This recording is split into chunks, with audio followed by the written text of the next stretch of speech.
Hello বন্ধুরা, তো আমি আপনাদেরকে দেখাবো এখন যে আপনারা কিভাবে আপনাদের অফিসিয়াল ফেসবুক আইডির নেমটা আপনারা চেঞ্জ করবেন। এবং এটি করার জন্য আপনাদের সরাসরি আপনাদের অফিসিয়াল ফেসবুকটি ওপেন করতে হবে। তো আমি আমার সরাসরি অফিসিয়াল ফেসবুকটি ওপেন করে নিচ্ছি এবং ফেসবুকে ঢোকার সাথে সাথে আপনাদের পেজটি আপনারা লগ ইন করে নেবেন। তো আমার আগে থেকে লগ ইন করা আছে, সেজন্য আমি করলাম না। তো আপনারা এখন কী করবেন আমি আপনাদেরকে দেখাচ্ছি। দেখেন, তো আমি ফেসবুক প্রোফাইলে চলে যাব। দেখেন আমার প্রোফাইলের নেম হলো, ফেসবুক পেজ নেম হচ্ছে দিনশেষ। তো আমি দিনশেষটি কিভাবে রিকভারি করব বা কিভাবে নামটি চেঞ্জ করব আপনাদের সে প্রচেষ্টা দেখাবো।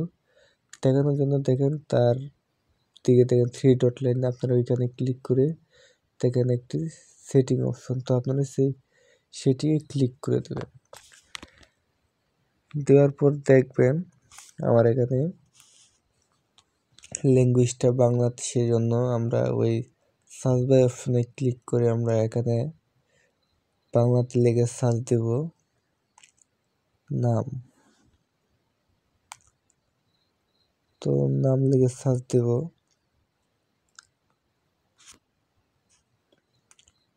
নাম লিখে সার্চ দেওয়ার পর দেখেন আপনাদের সামনে অনেকগুলো ইন্টারফেস চলে আসবে। তো ক্যাটাগরি চলে আসবে। আপনারা কি করবেন,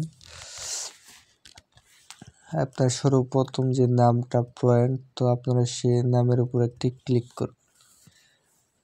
ক্লিক করার পরে ওইখানে পরিষ্কারভাবে এখানে লেখা আছে যে আপনি যদি এখন নাম পরিবর্তন করেন তো 60 দিনের মধ্যে আর করতে পারবেন না। দেখেন আমি এখানে দিন শেষ নামটা কাটাতে আমার নিজস্ব নেমটা দেব। দেখেন, তো একটা কথা বলে রাখি, আমি এর আগে 2 দিন আগে ফেসবুক পেজের নামটা চেঞ্জ করেছি, আজকে নাও হতে পারে, দেখা যাক।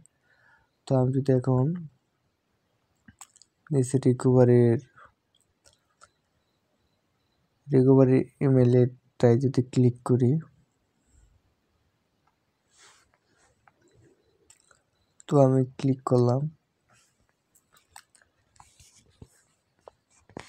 দেখেন এখানে উপরে আমার দিন শেষ এবং নিচে আমি যে এইমাত্র ফেসবুক নেমটা দিলাম সেটা এসে গেছে। তো আমার মনে হচ্ছে না এখন হবে, তো কারণ আমি গত 2-3 দিন আগে আমার ফেসবুক পেজের নামটা পরিবর্তন করেছি। দেখেন বন্ধুরা, আমার এই নামটি এখন নিচ্ছে না, কারণ আমি 2-3 দিন আগে ফেসবুকের পেজের নেমটা চেঞ্জ করেছি, সেই জন্য। তো আশা করি আপনাদেরটা হবে। তো আপনারা এইভাবে কাজ করলে আপনাদের 100% এই কাজটি হয়ে যাবে।